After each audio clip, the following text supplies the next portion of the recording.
Narinig ko na naman yung Marites pangalan ng babae yan eh. Parang Petra eh. No? So anyway, allegation na parang nananakot ba yung sinasabi mo? Alam nyo, mandato ng NBI yung mag-imbestiga. So kung may pumasok sa atin dito na mag-imbestiga tayo, gagawin natin. Ilang bagay yan eh, nasa mandate natin yan sa Republic Act 10867. By mutuo proprio, pwede yan, or upon a complaint, or upon direction from DOJ or Ombudsman, gagawin natin yan.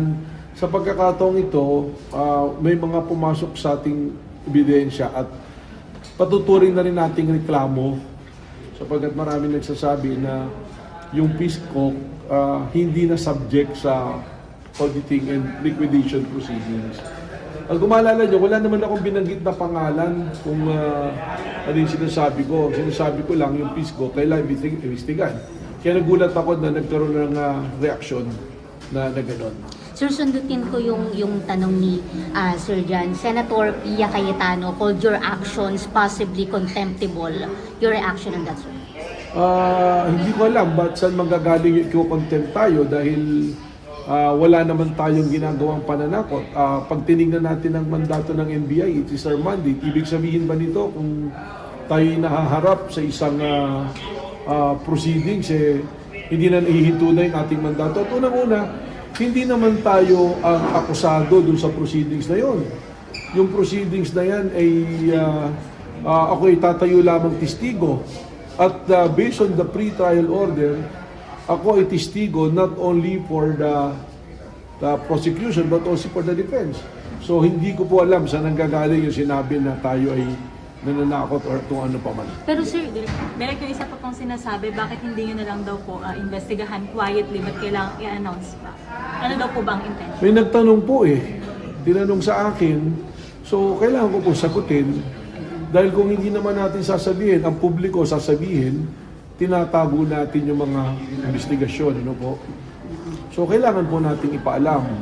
Just like any other investigation na dapat at gustong malaman ng tao, may public interest, kailangan nating sabihin sa tao.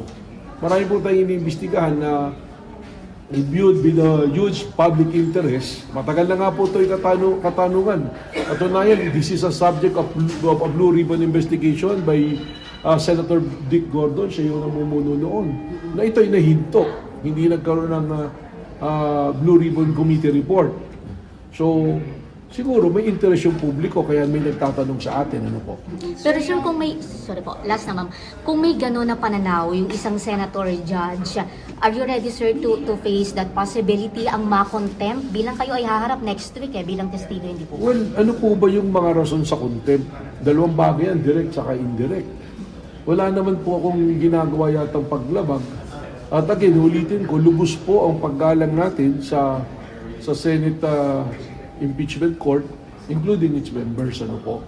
Sa totoo, nakapagtaka dyan, yung pong mga judges natin, they have to exhibit the impartiality, yung pong called neutrality and impartiality of a judge.